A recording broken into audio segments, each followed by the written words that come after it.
ଆଜିର ଅନୁଚିନ୍ତା ସୁମଧୁର ଜୀବନ।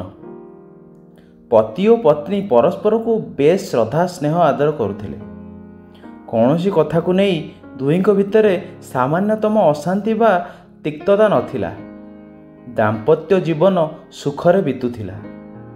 ଦିନେ ସେମାନଙ୍କ ବୈବାହିକ ଜୀବନରେ ଝଡ଼ ଆସିଲା। ପତ୍ନୀ ଅଜଣା ବ୍ୟାଧିରେ ପୀଡ଼ିତ ହୋଇ କ୍ରମଶଃ ନିଜର ପୂର୍ବ ଚମକ ହରାଇ ଚାଲିଲେ। ତାଙ୍କର ମାନସିକ ଅଶାନ୍ତି ବଢ଼ି ଚାଲିଲା। ତାଙ୍କୁ ନିଜ ବାବଦରେ ଆଉ କିଛି ବି ଭଲ ଲାଗିଲା ନାହିଁ। ବୈବାହିକ ଜୀବନ ପ୍ରଥମ ଥର ପାଇଁ ଦୁହିଁଙ୍କୁ ଅଶାନ୍ତ ବୋଧ ହେଲା। ଦୁଃଖ ଯେମିତି ସେତିକିରେ ସରିବାର ନଥିଲା। କିଛି ଦିନ ପରେ ଏକ ଦୁର୍ଘଟଣାରେ ପତିଙ୍କ ଦୃଷ୍ଟିଶକ୍ତି ଚାଲିଗଲା। ସେ ସମ୍ପୂର୍ଣ୍ଣ ଭାବେ ପତ୍ନୀଙ୍କ ଉପରେ ନିର୍ଭର କଲେ। ଏମିତି ସମୟ ଗଡ଼ି ଚାଲିଲା। କିଛି ବର୍ଷ ପରେ ପତ୍ନୀଙ୍କର ଦେହାନ୍ତ ହେଲା। ବନ୍ଧୁବାନ୍ଧବ ଆସି ଭଦ୍ର ବ୍ୟକ୍ତିଙ୍କୁ ସମବେଦନା ଜଣାଇଲେ। ଜଣେ ସମବୟସ୍କ ବନ୍ଧୁ ଏକାନ୍ତରେ ପଚାରିଲେ, ତୁମେ ଦୃଷ୍ଟିଶକ୍ତି ହରାଇଛ, ତୁମର ଆଶାବାଡ଼ି ଚାଲିଗଲେ, ଏବେ ଏକଲା ଚଳିବ କେମିତି? କାହାର ସାହାଯ୍ୟ ନେବ?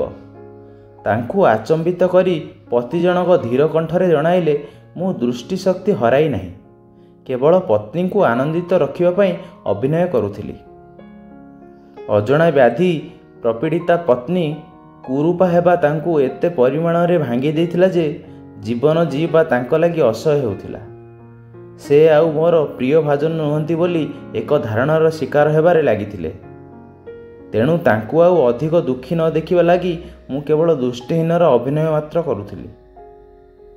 ବେଳେବେଳେ ସମ୍ପର୍କକୁ ସବୁଦିନ ମଧୁର କରି ରଖିବା ନିମନ୍ତେ ଅଭିନୟ କରିବା ଆବଶ୍ୟକ ହୋଇପାରେ। ଆହୁରି ସ୍ପଷ୍ଟ ଭାବେ କହିଲେ, ଅପରକୁ ଆନନ୍ଦ କରିବା ପାଇଁ ବେଳେବେଳେ ନୂତନ ପ୍ରୟାସ, କିଛି ପରୀକ୍ଷା ନିରୀକ୍ଷା, କିଛି ତ୍ୟାଗ ଇତ୍ୟାଦି କରିବାକୁ ପଡ଼ିଥାଏ। ସୁମଧୁର ଜୀବନ ସକାଶେ ଏହା ଲୋଡ଼ା। କାହାଣୀଟି ଯଦି ପସନ୍ଦ ଆସିଛି ତାହେଲେ ଭିଡ଼ିଓଟିକୁ ଲାଇକ୍ କରିବେ, ଆମ ଚ୍ୟାନେଲକୁ ସବସ୍କ୍ରାଇବ୍ କରିବେ। ଧନ୍ୟବାଦ, ନମସ୍କାର, ଜୟ ଜଗନ୍ନାଥ।